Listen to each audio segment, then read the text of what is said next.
வணக்கம். TSGS private limited companies discussion, psychology department discussion, all department conference meeting, kingdom countries discussion, world leaders discussion, doctor class discussion, status discussion, question answers discussion. Okay, information.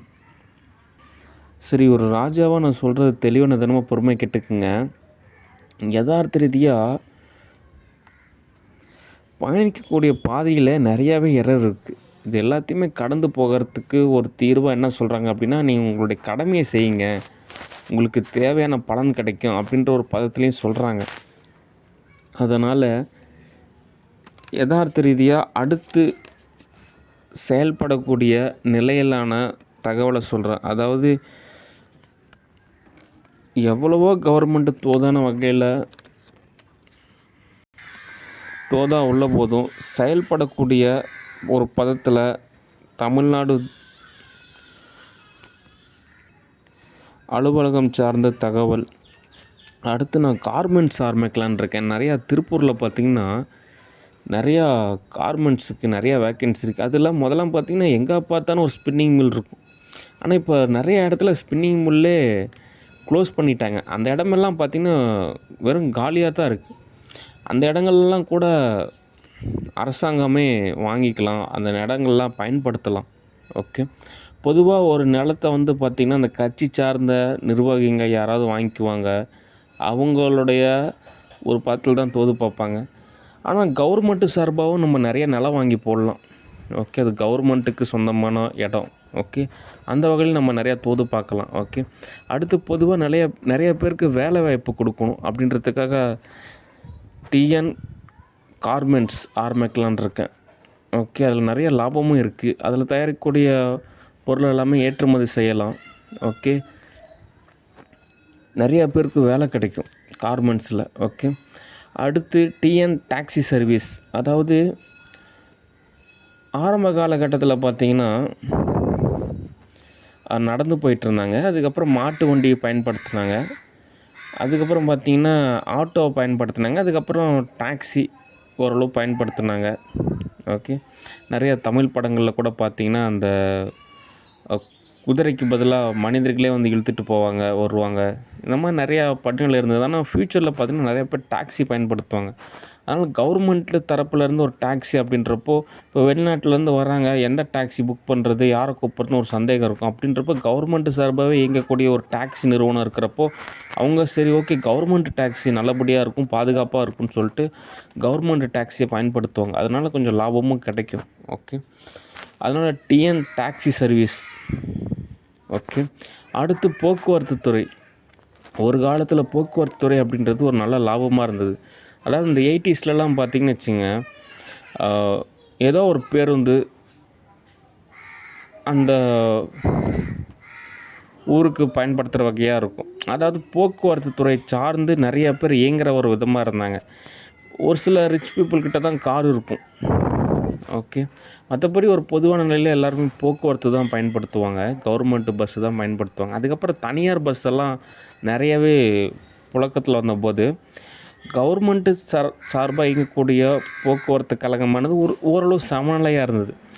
ஆனால் கடந்த ஒரு ஆட்சியும் அதுக்கு முன்னாடி ஒரு சில ஆட்சியில் ஒரு சலனம் ஏற்படவும் போக்குவரத்து துறை இப்போ எப்படி இருக்குது அப்படின்னா ஒரு நஷ்டத்தில் தான் இயங்கிட்டுருக்கு. ஒரு காலத்தில் லாபம் மட்டுமே தரக்கூடிய ஒரு நிறுவனமாக தான் போக்குவரத்து துறை இருந்தது. ஆனால் தற்போது மிகவும் ஒரு நஷ்டத்தில் இருக்குது. ஓகே, அந்த போக்குவரத்து துறையை நம்ம மீட்டு ஒரு லாபகரமாக நம்ம நடத்துகிறப்போ உண்மையாலுமே போக்குவரத்து துறையிலேருந்து ஒரு நல்ல லாபம் கிடைக்கும். ஓகே, அதாவது நஷ்டத்தை விட ஒரு படி மேலே ஒரு லாபமாக கிடைச்சா கூட நமக்கு ஒரு குட் வேல்யூ இருக்குது. ஓகே, அடுத்து மின்சாரத்துறையை பொறுத்த வரைக்கும் அந்த காலத்துலலாம் பார்த்திங்கன்னா அந்தளவுக்குலாம் கரண்ட் வசதி அப்படின்றதுலாம் ஒரு கொஸ்டினாக தான் இருந்துச்சு. நிறையா பேர் வீட்டில் அந்த ராந்தரம், மெழுகுபர்த்தி, அதுக்கப்புறம் விளக்கு இந்த மாதிரிலாம் பயன்படுத்திகிட்டு இருந்தாங்க. அதுக்கப்புறம் கரண்ட் அப்படின்றப்போ பயன்படுத்துகிறப்போ லாபமாக தான் இருந்தது. எப்படியும் பார்த்தீங்கன்னா கரண்டால் நிச்சயமாக நமக்கு லாபம் தான் கிடைக்கும் அப்படின்ற மாதிரியான ஒரு ஒரு டிபார்ட்மெண்ட்டாக தான் அந்த மின்சாரத்துறை இயங்கிட்டு இருந்தது. ஆனால் ஒரு சில இந்த எல்லாமே பார்த்திங்கன்னா கடந்த ஒரு 10 வருஷம், அதிகபட்சம் ஒரு 15 வருஷத்தில் ஏற்பட்ட எரர் தான். ஓகே, அங்கே தான் ஊருப்பட்ட ஒரு ஒரு டவுன் ஸ்டேட்டஸ் ஏற்பட்டுருச்சு. அதனால் மின்சாரத்துறைக்கு மேலே எக்கச்சக்கமான கடன் இருக்குது. அங்கே அங்கே மின்சார வசதி, இங்கே மின்சார வசதி, நிறையா விஷயம் ஒரு இஷ்யூவாகவே இருக்குது. அதனால் இந்த மின்சாரத்துறையை மீட்டு நம்ம திரும்ப ஒரு லாபகரமாக நடத்தணும். அதுக்கு தான் அமைச்சர் வந்துட்டு ஒரு தெளிவாக ஒரு வெள்ளை அறிக்கை மாதிரி சொன்னார். அது நிர்மல்குமார் அப்படின்றவர் எதனால் வந்துட்டு மின்சாரத்துறை இவ்வளோ பாதிப்பாக இருக்குது, யார் யாருக்கெல்லாம் வேலை கிடைக்கும், அதை நம்ம எப்படி சரி செய்யலாம் அப்படின்ற எல்லா விளக்கத்தையுமே சொன்னார். அவருக்கு நமக்கு இன்னும் ஒரு படி மேலே அவருக்கு வந்துட்டு அவர் அலுவலக பணியில் அவருக்கு ஆதரவு தர்றப்போ, அதாவது அவர் சில முடிவெல்லாம் எடுப்பார்.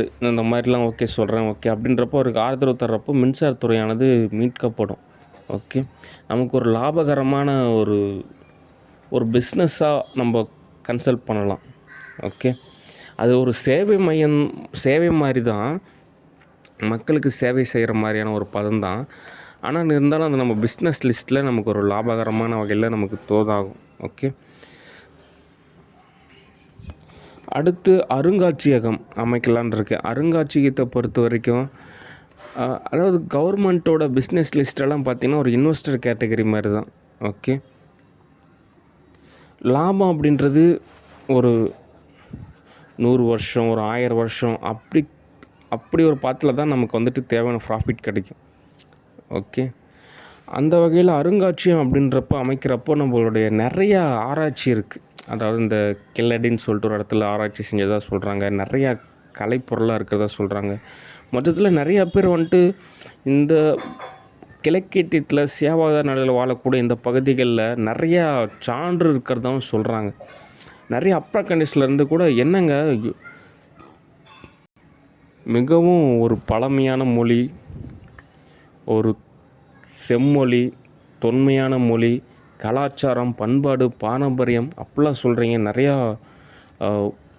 ஆர்கியாலஜி ப்ரூஃப்ஸ் எல்லாம் இருக்குமே, அதெல்லாம் எடுத்து மக்களுக்கும் ஒரு ஆராய்ச்சியாளர்களுக்கும் பயன்பட வகையில் அமைக்கலாமே அப்படின்ற ஒரு பதத்தில் சொன்னாங்க. உண்மையாலுமே அருங்காட்சியகத்தை அமைக்கிறப்போ தமிழ்நாட்டோட பெருமையானது உறுதி செய்யப்படும். ஓகே, ஒரு பாதுகாப்பான ஒரு இடம் மாதிரி நம்ம அதை விசிட் பண்ணுறவங்களுக்கு ஏதோ ஒரு 5 10 ஒரு 50 அப்படின்ற மாதிரி நம்ம ஒரு கட்டணம் வசூலிக்கலாம். ஓகே, அருங்காட்சியகம் அமைக்கப்படும். அடுத்து நூலகத்தை பொறுத்த வரைக்கும் அதுவும் ஒரு சேவை அப்படின்ற ஒரு பதத்தில் தான் அரசாங்கத்தோட நூலகம் இயங்குது. ஆனால் நிறையா நூலகம் இருக்குது. ஓகே, பொதுவாக நூலகத்தை பொறுத்த வரைக்கும் அவ்வளோவா வந்துட்டு யாரும் தோது பார்க்க மாட்டாங்க. ஒரு கட்சி சார்ந்த நிர்வாகவியலில் தனியார் அமைப்பு சார்ந்த அரசாங்க நிலையிலான ஒரு நூலகம் அப்படின்ற ஒரு பதத்தில் தான் செயல்படுவாங்க. ஓகே, அதனால் யதார்த்த ரீதியாக எந்த கட்சி நிர்வாகம் செய்கிறதோ அந்த கட்சியோட பேரை தான் அந்த அரசாங்கத்தோட நிர்வகிக்கக்கூடிய அப்போ இருக்கக்கூடிய திட்டங்களுக்கு பெயரிடுவாங்க. அதை வந்துட்டு நம்ம மாற்றுறோம். ஒரு பொதுவான நிலையில் யார் நிர்வாகம் செஞ்சாலும் இது வந்து பார்த்திங்கன்னா ஒரு கவர்மெண்ட் ப்ராப்பர்ட்டி அப்படின்ற ஒரு பதத்தில் நம்ம தோதா அமைக்கிறப்போ மட்டும்தான் அடுத்தடுத்த படிநிலையில் நமக்கு ஒரு தோதா அமையும். ஓகே, அந்த வகையில் தான் நான் வந்துட்டு நேம் சேஞ்ச் பண்ணலாம் அப்படின்றது ஒரு விஷயம் அப்படின்ற ஒரு பதார்த்தம். ஓகே, ஏன் அப்படின்னா ஒரு குத்தகைக்கு எடுக்கிற மாதிரி தான் இருக்குது. குத்தகைக்கு எடுக்கிறவங்க சரி அந்த நிலத்தை பயன்படுத்திட்டு சரி அப்படியே ஒரு பதத்தில் அடுத்தவங்களுக்கு ஒப்படைச்சா பரவாயில்ல. இவங்க என்ன பண்ணுறாங்க, குத்தகைக்கு எடுக்கிறவங்க முடிஞ்ச வரைக்கும் அவங்களுக்கு தகுந்த மாதிரி எல்லாத்தையும் அமைச்சிக்கிறாங்க. அடுத்த வரவங்களும் அவங்களுக்கு தகுந்த மாதிரியே அந்த குத்தகை நிலத்தை எல்லாத்தையும் பயன்படுத்திக்கிறாங்க. அப்போ அடுத்தவங்க வரவங்களுக்கு ஆப்ஷன் அப்படின்றது ஒரு கொஸ்டினாக இருக்குது. ஏன்னா இவங்க ஆல்ரெடி எல்லாம் இவங்களோட நேம்ஸ்லேயே எல்லாத்தையும் அமைச்சிக்கிறாங்க. ஓகே, அதுவும் ஒருத்தர் மாதிரி இன்னொருத்தருக்கு வர்றப்போ அவங்களோட நிறைய நலத்திட்டங்கள் எல்லாத்தையும் கேன்சல் செய்கிற மாதிரி ஒரு சூழ்நிலை அமையுது. அப்படின்றனால நமக்கும் ஒரு பொதுவான ஒரு பேர் வேணும். அப்படின்றனால தான் தமிழ்நாடு, அது ஆங்கிலத்தில் டிஎன் அப்படின்ற மாதிரி நம்ம சொல்கிறோம். ஓகே, சரி, நூலகத்தை பொறுத்த வரைக்கும் என்ன தகவல் அப்படின்னா, நம்ம அதில் நூலகத்தில் போயிட்டு லாபம் சம்பாதிக்கிறது அப்படின்றது ஒரு சிரமமான ஒரு விஷயம். ஆனாலும் தமிழ்நாடு பதிப்பகம் அப்படின்னு ஒன்று ஆரம்பிக்க போகிறோம். யாராவது புத்தகம் எழுதியிருந்தாங்க அப்படின்னா இந்த மாதிரி தமிழ்நாடு பதிப்பகத்தில் ஒரு அலுவலகம் இருக்கும். அங்கே கன்சல்ட் பண்ணிட்டு ராயல்ட்டி அப்படின்ற ஒரு பாத்தில் மட்டும் வழங்கப்படும். மற்றபடி ஒரு பொது நிலையில் எப்படி ஒரு பதிப்பகம் இயங்குதோ அதே மாதிரி கவர்மெண்ட்டு சார்பாக ஒரு பதிப்பகம் இயங்கப்படும். இதனால் நிறையா எழுத்தாளர்கள் உருவாக்கப்படுவாங்க. ஓகே, தமிழ் மொழியை கற்று தமிழ் மொழியில் கதை, நாவல் மற்றும் கட்டுரை, ஆராய்ச்சி இந்த மாதிரி நிறையா தலைப்பில் புத்தகம் எழுதுகிறவங்களுக்கு எல்லாத்துக்குமே ஒரு வரவேற்பு வழங்கப்படும். அந்த புத்தகம் சரியான ஒரு பதத்தில் உள்ளபோது அது அச்சடித்து கவர்மெண்ட்டு சார்பாக இயங்கக்கூடிய நூலகங்களுக்கும் வழங்கப்படும், தனியார் நூலகங்களுக்கும் வழங்கப்படும், கவர்மெண்ட்டு சார்பாக இயங்கக்கூடிய பள்ளி மற்றும் கல்லூரி நூலகங்களுக்கும் அனுப்பி வைக்கப்படும். மற்றும் உலக நாடுகளுக்கும் இந்த மாதிரி இந்த நாட்டில் இந்த நபர் புத்தகம் எழுதியிருக்காரு, நல்லா இருக்குது அப்படின்னு சொல்லிட்டு வெளிநாட்டுக்கும் அனுப்பப்படும். வெவ்வேறு மொழிகள்லேயும் மொழிபெயர்ப்புக்கான ஒரு பதமான ஒரு நிலையில் தமிழ்நாடு பதிப்பகம் இயங்கும். இதில் கிடைக்கக்கூடிய நிதிநிலையானது கவர்மெண்ட் கஜானாவில் சேமிக்கப்படும்.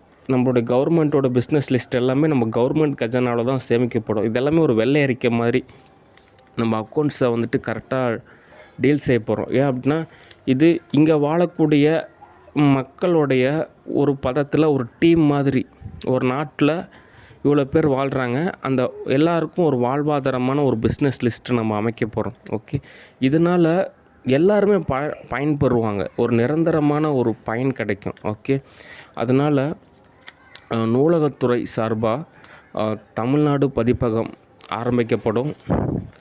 நிறையா நபர்களுக்கு, எழுத்தாளர்களாக இருக்கக்கூடிய நபர்களுக்கு அவர்களுடைய மொழித்திறன் மேம்பாடு மற்றும் வாழ்வியல் யதார்த்தமான பொருளாதார நிலை உயர்வு என ஒரு மேன்மைக்கான ஒரு பாதை என அமைக்கப்படும். ஏன்னா எழுத்து அப்படின்றது மிகவும் ஒரு நன்று. ஓகே, சரி, இந்த நான் சொன்ன நலத்திட்டங்கள் எல்லாத்தையுமே நான் பிஸ்னஸ் லிஸ்ட்டில் அப்லோட் செய்யலான்னு இருக்கேன். ஓகே, சரி, அடுத்து உளவியல் ரீதியான தகவல். என்னமோ தெரியல, மனசு ரொம்ப வேதனையாக இருக்குது. ஓகே, அதனால தான் நான் ஒரு தகவல் சொல்ல வேண்டிய நிலையில் இருக்கேன். ஓகே, சரி, அடுத்து உளவியல் ரீதியான தகவலை பொறுத்த வரைக்கும் ஃபேமிலி அப்படின்றது ஒரு நல்ல டீம் தான். ஓகே, ஏன்னா எனக்குன்னு ஒரு கேரிங்கான ஒரு டீம். என்ன எரர் அப்படின்றப்போ, என்னோடய பிரதரை நான் வந்துட்டு மூவியில் புக் பண்ணுறேன், ஆனால் அவர் கூட்டிகிட்டு வந்த கேரக்டர் மிஸ் அண்டர்ஸ்டாண்டிங்காக இருக்குது. அவங்க கூட்டிகிட்டு வந்த கேரக்டர் சமைக்கிறாங்க, துணி துவைக்கிறாங்க, வீட்டை கவனிச்சுக்கிறாங்க அப்படின்னா ஒன்றும் தெரிவிக்காது. அனாவசியமாக ஆன்லைனில் இன்வால்வ் ஆகிறது, அனாவசியமாக ஸ்டூடியோவில் இன்வால்வ் ஆகிறது தான் சங்கட்டமாக இருக்குது. சரி, என்ன தான் தீர்வு அப்படின்னா, பேசாமல் ஒரு வாரத்துக்கு என்னோடய பிரதரை கண்ணனை நான் தோது பார்க்காம ஸ்டூடியோவில் நானே தோது பார்க்கலான்னு இருக்கேன். ஓகே, அவன் ஆரம்பத்தில் சொல்லியிருந்தான், ஆரம்பத்துலேயே எனக்குலாம் இந்த மாதிரி ஸ்டூடியோவில் ஆப்பர்ச்சுனிட்டி கொடுத்துருந்தீங்கன்னா இந்த மாதிரி யாரெல்லாம் ஏற்பட்டிருக்காதில்ல. நான் இந்த மாதிரி நான் வந்துட்டு கூட்டிகிட்டு வந்ததுக்கப்புறம் அந்த கேரக்டர் வந்துட்டு ஒரு மென்டல் ஆகலை. நான் மென்டல் ஆனதுனால தான் அந்த கேரக்டரை கூட்டிகிட்டு வந்தேன். ஏன்னா நான் சரி ஓகே நம்ம கூட படித்தவங்க ஒரு நல்லபடியாக வாழ்த்தோம் அப்படின்னு தான். அது எனக்குமே தெரியும் அந்த கேரக்டர் வந்து நமக்கு தோதாகாது அப்படின்னு. இருந்தாலும் நான் சரி கூப்பிட்டுலாம் தோதா அமைச்சிக்கலாம்னு நினச்சேன். ஆனால் இந்த அளவுக்குலாம் எரராகுன்னு நினைக்கல. அதுக்காக நான் சாரி சொல்லிக்கிறேன்னு என்னோடய பிரதர் கண்ணன் சொன்னாலுமே இப்போ என்ன செய்கிறது, எல்லாமே வந்துட்டு ஆரம்பத்தில் தோது பார்த்துருக்கேன். நான் சென்னை வந்தபோதும் அவனும் சென்னையில் இருந்தான். சினிமா இண்டஸ்ட்ரியில் நான் அந்த மாதிரி தோது பார்த்துட்ருக்கேன்லாம் நிறையா விஷயம் சொன்னேன். அப்போ வந்துட்டு அவன் ஓரளவு என்னை இழுத்து பிடிச்சி எனக்கு தேவையான வசதி எல்லாமே தோதாக அமைச்சிருந்துருக்கலாம். அப்போ அவனுக்கு சூழ்நிலை இருந்தது. ஓகே, அப்போ அவனுக்கு எல்லா ஒரு ஃபெசிலிட்டியுமே இருந்தது. அவன் என்ன பண்ணிட்டான், என்னை கொஞ்சம் ஒரு நிராகரித்தான். ஓகே, அதில் எனக்கு ஒரு மிகப்பெரிய ஒரு வேதனையாக இருந்தது. ஏன்னா இப்போ நான் மட்டும் என்ன பண்ணுவேன், எனக்குன்னு வந்துட்டு யார்கிட்ட நான் போயிட்டு இந்த மாதிரி நான் ஒரு டைரக்டருங்க, இந்த மாதிரி கதை வச்சுருக்கேன், திரைக்கதை வச்சுருக்கேன், அப்புறம் வசனம், பாடல் எல்லாமே தூதான் அமைச்சிக்குவேன், நானே ஸ்கிரிப்டெல்லாம் எழுதுவேன், எல்லாமே ஓகே, எல்லாமே தூதான் அமைச்சு தருவேன்ற மாதிரி நான் எந்த ப்ரொடியூசர் கம்பெனிக்கு நான் போய் சொல்கிறது. நிறையா பேர்ட்டு ஆன்லைனில் சொன்னாங்க. சென்னை ஃபுல்லாக ஆன்லைனில் தான் இருக்காங்க. ஆரம்ப காலகட்டத்தில் தான் இந்த மாதிரி லாரி ஏறி போனாங்க, ட்ரெயினில் போனாங்க, பஸ்ஸில் போனாங்க, நிறையா ஸ்டூடியோ போனாங்க, சம்பாரித்தாங்க, இப்போ நல்லபடியாக இருக்காங்க. அதெல்லாம் அந்த காலம். இப்போல்லாம் அப்படி கிடையாது, எல்லாமே ஆன்லைனில் இருக்காங்க. ஓகே, அதனால் நானும் ரொம்பவே கஷ்டப்பட்டேன். சரி, நமக்கு ஏதாவது ஒரு ஆப்பர்ச்சுனிட்டி கிடைக்காதான்னு.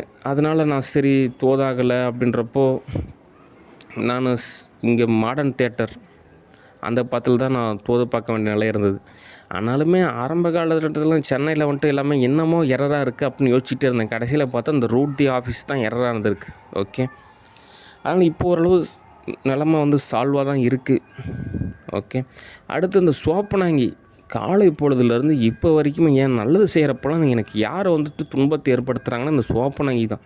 இது என்ன பண்ணுது அப்படின்னா பிரெயினை வந்துட்டு ஆக்சஸ் பண்ணி என்னை எல்லாத்தையும் மறக்க வச்சிருது. இல்லைன்னா பட்டர்ஃப்ளை அட்டாக் செய்யுது. ஓகே. எனக்கு நல்லா தெரியுது சோப்பனாங்கி மட்டும்தான் இந்த எரர் ஏற்படுத்துது அப்படின்னு. ஓகே. அதனால் இந்த சோப்பனாங்கிட்டேருந்து எப்படி ஒரு விடுதலை அப்படின்னா இது வந்துட்டு அந்த சீக்ரெட்டுன்னு சொல்லிட்டு ஒரு வீடியோ இருக்குது. இந்த உலக நாடுகளில் இருக்கக்கூடிய அந்த அமெரிக்காவால் கொண்டு வரப்பட்டது. அதில் என்ன சொல்கிறாங்கன்னா உங்களுக்கு எது வேண்டாமோ அதையே நீங்கள் சொல்லிகிட்டே இருந்தீங்கன்னா அது இன்னும் அதிகமாக தான் ஆகும் அப்படின்றாங்க. ஆனாலுமே இந்த திவ்யா சாஷா அவங்கள தான் நம்ம மூவியில் புக் பண்ணணும், அவங்ககிட்ட பேசணும், பழகணும், அவங்களோட இன்டர்வியூ தான் கேட்கணும், அவங்களோட பத்தில் தான் நம்ம தோது பார்க்கணும்.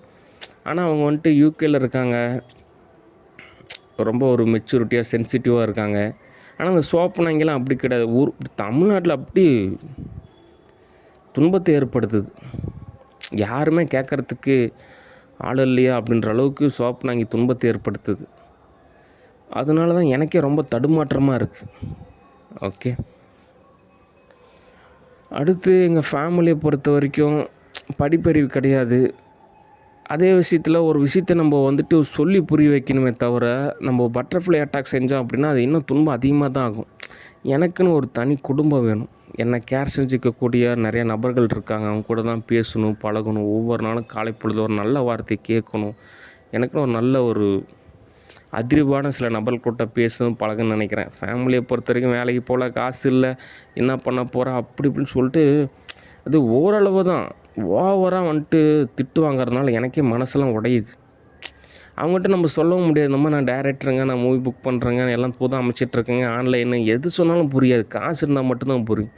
ரியாலிட்டியே காசு இருக்கா சமாதானம்.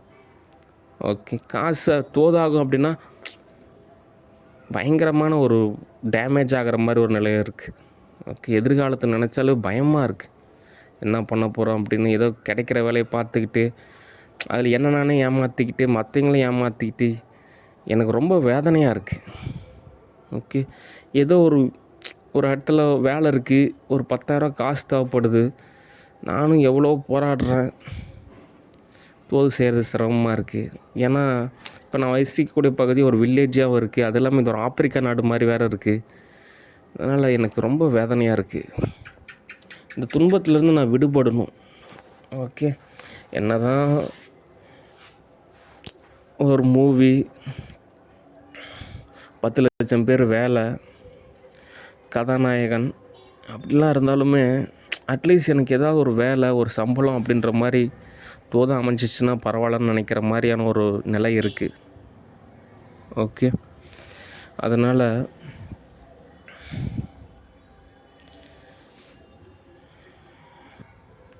என்னுடைய பதத்தில் இந்த லவ்வு, திருமணம் அப்படின்றதெல்லாம் நான் சொல்கிறது புரியுமா? என் துன்பத்திலேருந்து அவங்க என்னை மீட்பாங்களா? எனக்கு தேவையான ஓரளவு தொகை கொடுப்பாங்களா? அதுக்கப்புறம் நான் சம்பாரித்து நிலம் வேணுமா நிலம், வீடு வேணுமா வீடு, கார் வேணுமா காரு, நகை வேணுமா நகை, என்ன தேவை இது எல்லாமே நான் பூர்த்தி செஞ்சுருவேன். எல்லாமே நான் ஓரளவு தோதாக அமைச்சு கொடுத்துருவேன். ஆனால் தற்சமயம் என்னுடைய இந்த நிலைமையிலேருந்து எனக்கு ஒரு படி சுதந்திரம் கிடச்சிச்சின்னா கூட ஒரு நாளைக்கு 3-4 மூவிஸ் கூட நான் புக் பண்ணுவேன். ஓகே. இப்போ நான் பேசிகிட்டு இருக்கும்போது கூட சோப்பனாங்க எனக்கு பட்டர்ஃப்ளை அட்டாக் செய்யுது, துன்புறுத்துது. ஏன்னா கேட்குறதுக்கு யாருமே கிடையாது. ஓகே. எந்த விதமான பாதுகாப்பு அப்படின்றதும் ஒரு கொஸ்டின் தான். ஓகே. அதனால்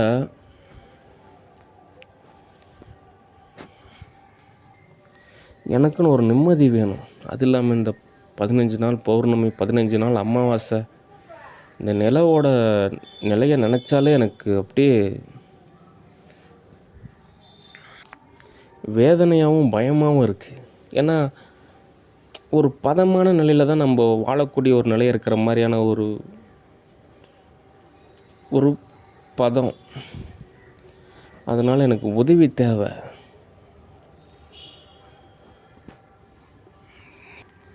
சரி, கலைத்துறையை பொறுத்த வரைக்கும், தமிழ்நாட்டை பொறுத்த வரைக்கும் route the office cancel.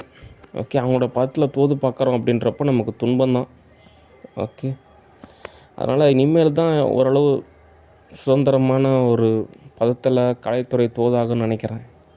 Okay, நான் ஒரு இயக்குனர்னால நிறையா புது அறிமுகங்களை அறிமுகப்படுத்தலான்னு இருக்கேன். அப்போ தான் எனக்கு யாராவது ஒருத்தர் என் வாழ்வியலை வந்துட்டு ஒரு படி உயர்த்திட்டாங்க அப்படின்னா எனக்கு ஓரளவு சமுதாய வாழ்வியலையும் சரி, தனிநிலை வாழ்வியலையும் சரி, நான் ஓரளவு தோதை அமைச்சிக்குவேன். அதுக்கப்புறம் ஓரளவு காசு சம்பாதிச்சதுக்கப்புறம் நான் யுஎஸ்ஏ தோதை அமைச்சிக்குவேன். ஓகே, அதுக்கப்புறம் சேட்டலைட் இருக்குது, எவ்வளோ வசதி இருக்குது, டெக்னாலஜி இருக்குது, எல்லா வசதியிலையுமே நான் ஓரளவு தோதான வகையில் எல்லாத்தையும் நிர்வகிச்சுக்குவேன். ஓகே, அதனால் நேரில் சந்திக்கணும், பேசணும், பழகணும், அடுத்தடுத்த படங்களில் நோக்கி முன்னேறி போகணும், உழைக்கணும். ஓகே, சில பேர் எனக்கு ஆதரவு தராங்க, அவங்களுக்கு எல்லாருக்குமே நன்றி. அடுத்து எம்எஸ்ஏ மூவிஸை பொறுத்த வரைக்கும் ஆக்ட்ரஸ் ஜோதிகாவை நான் புக் பண்ணணும்னு நினச்சதே இல்லை. அது ஒரு சூழ்நிலையால் புக் பண்ணுற மாதிரியான ஒரு நிலை ஏற்பட்டுச்சு. ஆனாலுமே அவங்ககிட்டருந்து எனக்கு அவங்க அவ்வளோ கோடிங் செய்ய மாட்டாங்க. 99% அதாவது 95% அவங்களுக்கு துன்பம் ஏற்படும் போது எனக்கு ஏதோ ஒரு நல்லது செய்வாங்க. மற்றபடி அவங்க கொஞ்சம் நார்மலாக இருக்கிறப்போ என்கிட்டேருந்து ஏதோ ஒன்று அவங்க வந்துட்டு தோதும் அமைச்சிக்கிறாங்க. ஆனால் வந்துட்டு எனக்கு ஏதோ தோதும் அமைச்சு தருவாங்களான்னு கேட்டால் ஒரு கொஸ்டினாக இருக்குது. அது அவங்ககிட்ட போய் ஸ்டே பண்ணுறதுலாம் அந்தளவுக்கு பாதுகாப்பு இருக்குமா அப்படின்றது ஒரு கொஸ்டினாக இருக்குது. அதனால் நானே சுயம்பாக தான் வாழலான்றத முடிவெடுத்திருக்கேன். ஓகே, எம்எஸ்சி மூவிஸில் ஆக்டர் ஸ்னேகா தோதாக இருப்பாங்க. ஆனால் அவங்க வந்துட்டு பட்டர்ஃப்ளை அட்டாக் செய்வாங்க. ஆனாலும் இருந்தாலும் அவங்களுக்கு அவ்வளோ கோடிங் தெரியாது. ஆனாலும் நடிப்பாங்க, சம்பளம் வாங்கிக்குவாங்க, அவ்வளோதான். அவ்வளோவா எரர் ஏற்படுத்த மாட்டாங்க. ஓகே, அதனால் அவங்களே வந்து நம்ம தோதாக அமைக்கலாம். ஓகே, அடுத்து சமீபத்தில் ஒரு மூவி ஒன்று புக் பண்ணேன். தொடர்ச்சியான நிகழ்வு ஒரே மாதிரியான நடந்துகிட்டு இருக்கிற மாதிரி. எனக்கும் பார்த்திங்கன்னா ஒரே சம்பவம் தான் திரும்ப திரும்ப நடந்துகிட்டே இருக்கிற மாதிரி இருக்குது. அதனால் இதிலேருந்து எப்படியாவது நான் மீண்டு வரணும்னு நினைக்கிறேன். ஓகே, அது அந்தந்த பதத்துக்கு தகுந்த மாதிரி தான் நம்ம நடந்துக்கணும். இப்போ என்னோடய நிலையில் வந்துட்டு நான் போய் காலேஜ் படிக்கணும், ஒரு சீரியல்லையாவது நடிக்கணும், ஒரு பதத்தில் நான் வந்துட்டு தோதை அமைச்சிக்கணும். ஓகே, அல்லது ஆன்லைனுக்கு தகுந்த மாதிரியான ஒரு வேலையை நான் தோதை அமைச்சிக்கணும். ஓகே, அப்போ தான் அந்த தொடர்நிலை நிகழ்வில் ஒரு சமநிலை ஏற்படும்.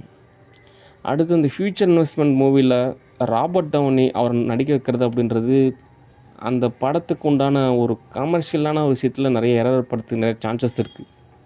ஓகே, ஏன்னா அவெஞ்சர்ஸ், அயன்மேன் அப்படின்ற ஒரு படத்தில் தான் தோதாகும். ஓகே, ஒரு சில பேர் ஒரு சில மூவிஸில் நம்ம புக் பண்ணுறப்போ அந்த பயோகெமிஸ்ட்ரியே மாறிடும். அந்த படத்தோட ஸ்டோரி, ஸ்க்ரீன் ப்ளே எல்லாமே நம்ம மாற்றுற மாதிரி இருக்கும். அதனால் சரியான நபர்களை மட்டும் தான் நம்ம அந்த படத்தில் நடிக்க வைக்கிறப்போ மட்டும் தான் நமக்கு எதிர்பார்த்த மாதிரியான ஒரு ரிசல்ட்டு கிடைக்கும்.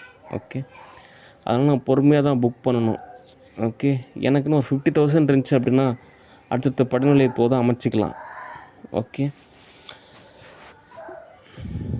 சரி, மனித நிலையானது அந்த ஆத்ம நிலையிலானது ஒரு பதமாக தான் தோதாகும் அப்படின்ற ஒரு நிலையில் தான் யதார்த்தமான ஒரு நிலை இருக்குது. ஆனாலுமே உலக நாடு, வல்லரசு நாடு நிறையாவே இருக்குது. அந்த பதத்தில் நம்ம தோதா அமைக்கணும் அப்படின்றப்போ நம்ம இன்னும் கொஞ்சம் அடுத்தடுத்த படிநிலையை கடந்து போகணும் அப்படின்ற ஒரு பதத்தில் தான் தோதாகும். ஓகே, சரி, நன்றி, வணக்கம், பாய்.